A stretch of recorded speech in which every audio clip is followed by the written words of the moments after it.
After the end of World War II, the world was split into two, East and West. This marked the beginning of the era called the Cold War.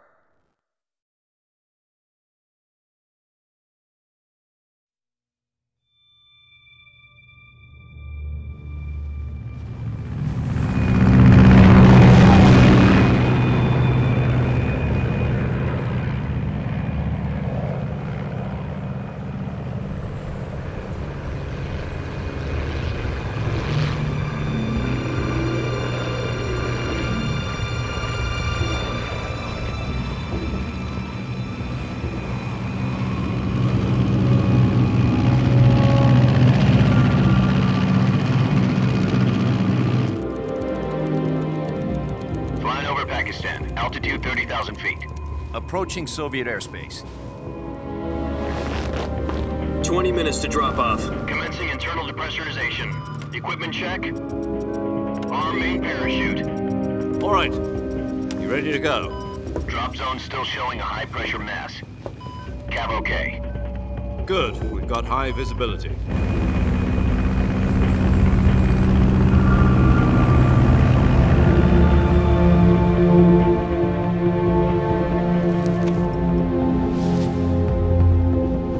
Put out that cigar. Connecting oxygen hose to interior connector. Put on your mask.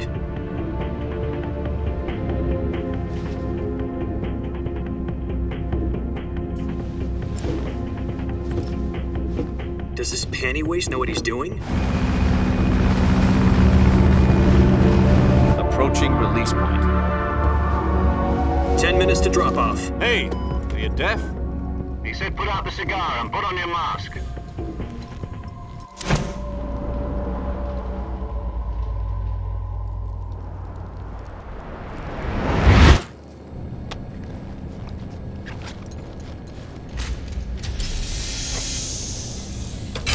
Depressurization complete. Checking oxygen supply. 6 minutes to drop off. Opening rear hatch.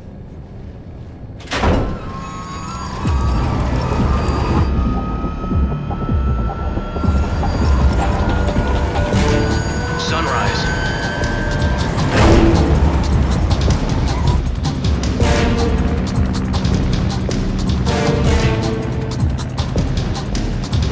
External temperature minus 46 degrees Celsius.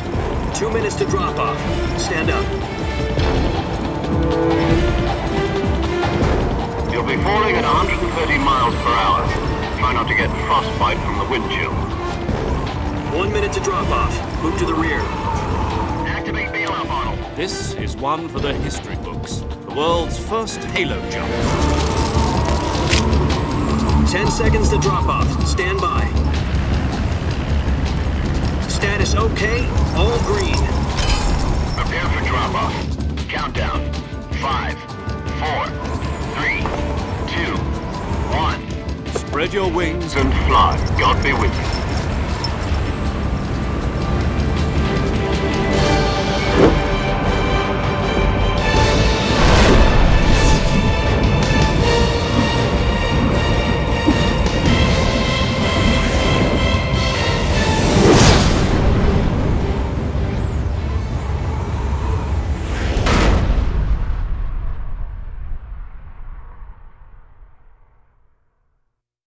Jack, I've got some important news. The head of the CIA has finally given us the green light for the virtuous mission. Virtual mission? No, the virtuous mission. The future of our Fox unit depends on it. If it succeeds, we'll be officially organized into a unit. Virtuous mission? Sounds like some kind of initiation ritual. You know, don't get cocky. This isn't a training op. Right. So what exactly is this wonderful mission? Well, about 2 years ago, a certain Soviet scientist requested asylum in the West through one of our moles. His name is Nikolai Stepanovich Sokolov. He's head of the OKB 754 Design Bureau, one of the Soviets' top-secret weapon research facilities, and the East's foremost expert on weapons development. Sokolov? Isn't he that famous rocket scientist? The very same. On April the 12th, 1961, the Soviets achieved the first manned spaceflight in history. The Earth was blue, but there was no God. Well spoken. The rocket that carried Yuri Gagarin into orbit was the A-1, known as the Vostok rocket. Sokolov is said to be the man most responsible for the multi-engine cluster used in that rocket. After Gagarin's flight, Sokolov left rocket development to become the head of the newly established Design Bureau. From a lowly technician to head of a design bureau, that's quite a success story, so why do you want to defect? It seems he'd become afraid of his own creations. Afraid? Call it a crisis of conscience. And for that, he left his country and his family behind and went over the fence? Not exactly. One of his conditions was that his family was also to be taken safely to the west.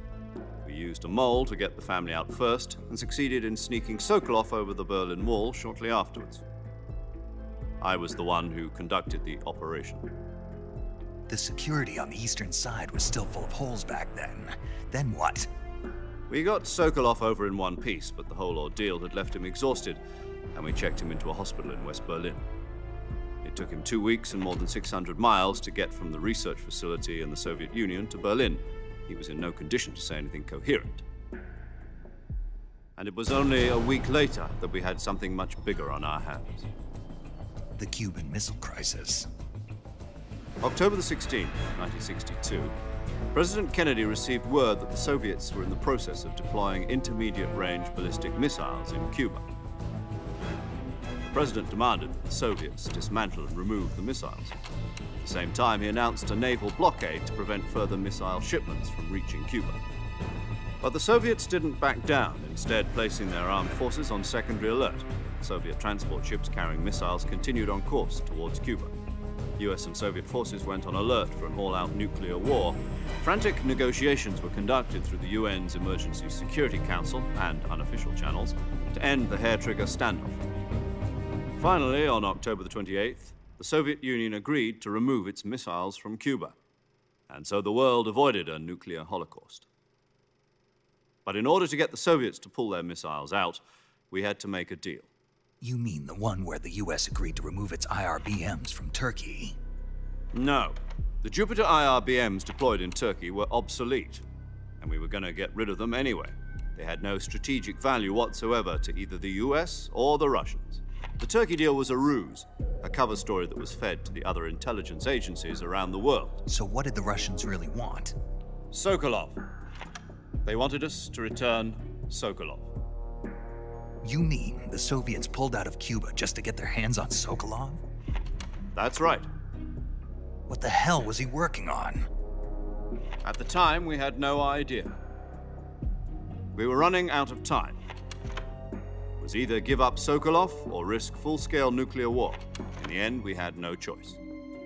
President Kennedy gave in to Khrushchev's demand.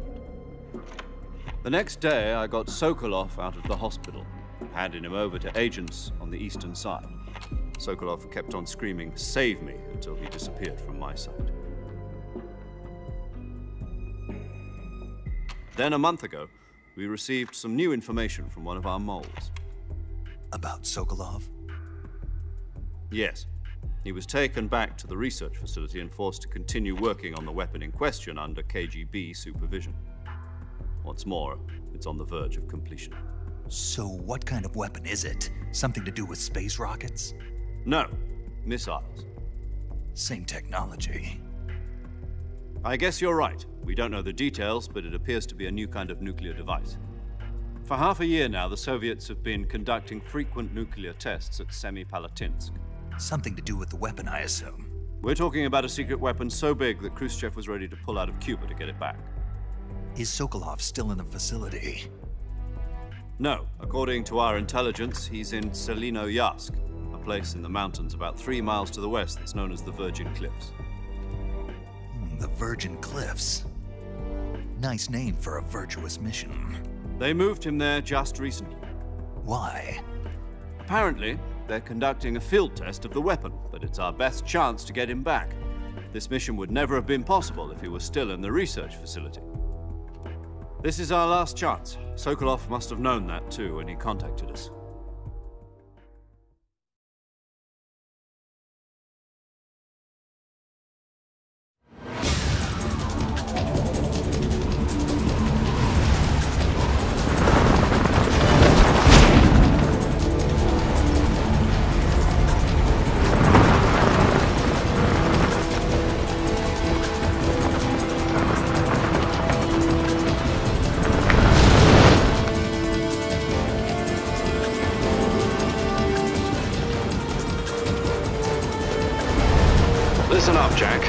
mission is to infiltrate Selino Yask in the Soviet mountains, ensure the safety of Sokolov, and bring him back to the West.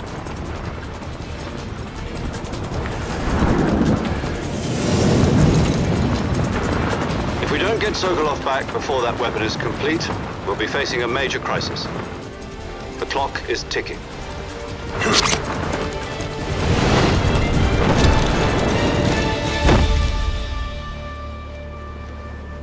Once we've confirmed the rescue of Sokolov, stand by at the recovery point. A recovery balloon will be dropped at that point. Helium will be pumped into the balloon to inflate it. The process takes about 20 minutes. Once it's complete, the gunship's arm will latch onto the balloon and pull it up. The Fulton surface-to-air recovery system. I'm familiar with the theory. Take it easy. It's been combat-proven. Do you think Sokolov is up to it? The shock will be less than during a parachute jump, and the arm can handle up to 500 pounds. So you're planning on going over the border in a single combat Talon? She's equipped with two 6-barrel 20mm Vulcan cannons, as well as two 40mm machine guns. Sounds like she could hold her own against a battalion of tanks. Even with the fuel in the reserve tank, we're facing a 4-hour time limit. If all goes well, it shouldn't take more than a few hours. Home in time for dinner. But if anything goes wrong, You'll be eating dinner, breakfast, and all the rest of your meals in the jungle.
Do you copy? You're already in enemy territory, and somebody might be listening in. From here on out, we'll be using code names to refer to each other. Your code name for this mission will be Naked Snake. I'll be referring to you as Snake from now on. You're not to mention your real name. Snake? What, you don't like snakes? What do you mean? You've eaten one before, haven't you? In survival training. I'm glad to hear that. I don't know if I'd ever order one in a restaurant, but... Be careful, you might not have a choice. What about you, Major? What should I call you? Let's see. I'll be Tom. Call me Major Tom. This will be a sneaking mission. You must not be seen by the enemy. You must leave no trace of your presence. Is that clear? This kind of infiltration is the Fox unit's speciality. In other words, weapons and equipment are procured on site. That goes for food as well. You're completely naked, just as your name implies. Great. Now I see why you asked me if I like snakes. I suppose calling me Snake was your idea of a joke, too. No. There's a good reason for that. I'll tell you later when the time is right. Gotcha. Getting back to the subject, how exactly am I supposed to feed myself? You've been issued a knife and a tranquilizer gun. Use them to hunt for food. You'll also find some medical supplies in your backpack. Yeah, about the backpack. I lost it in a tree on the way down. I see. Well, you'd better go back and get it then. You know where it is? No problem. I can see it from here. It's stuck on a branch. To climb a tree, stand in front of a tree that's covered in ivy and press the action button.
I see you've retrieved your backpack, Snake.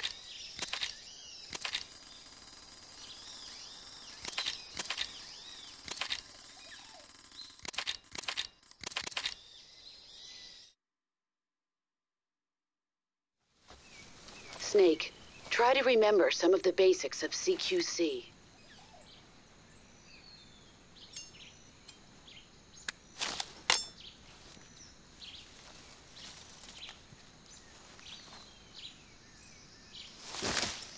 Commencing virtuous mission now.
Major, I've spotted 2 enemy soldiers. They're probably KGB troops sent to guard Sokolov. AK-47s and grenades.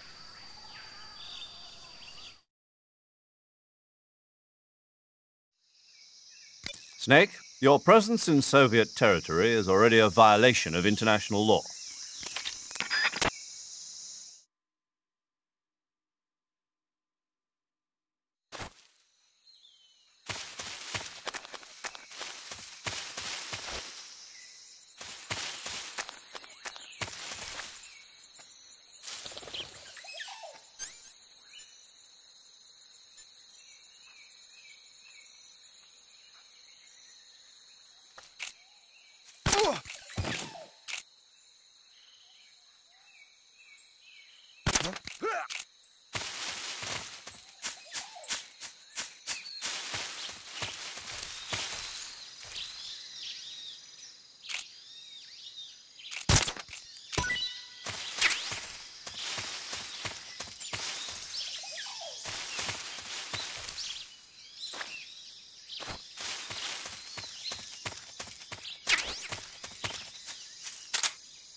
Huh?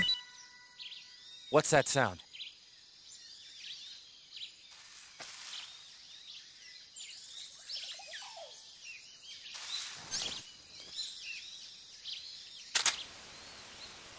There's nothing here.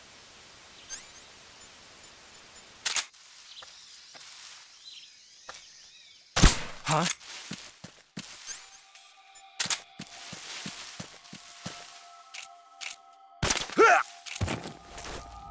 What's going on? Respond.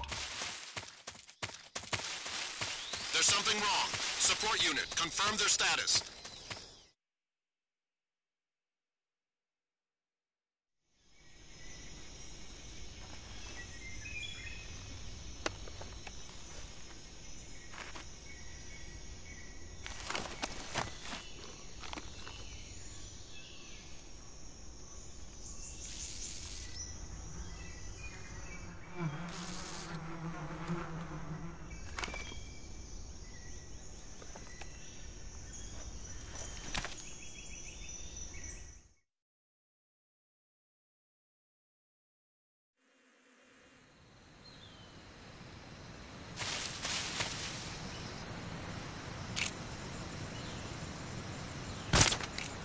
Huh? I hear something.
What's wrong?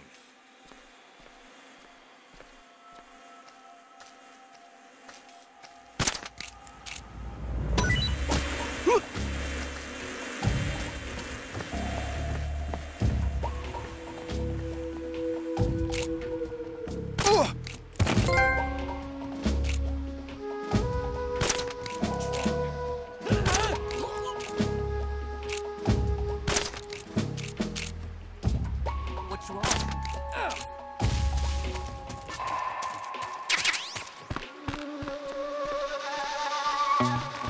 Come in, HQ.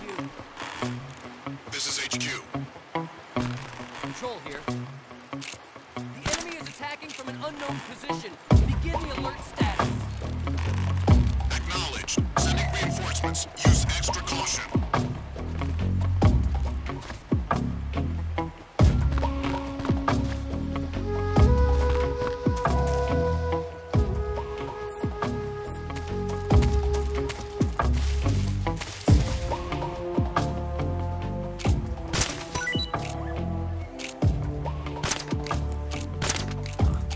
The enemy! He's here!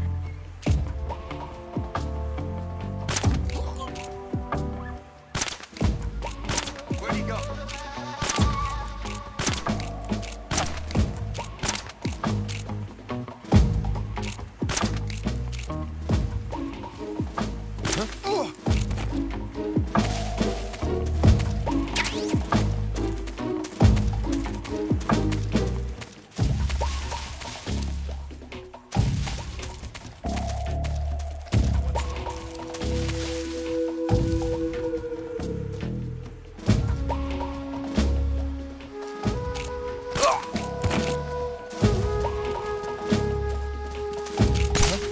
What's wrong? What? Huh? The enemy's here!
Saving the game, Snake?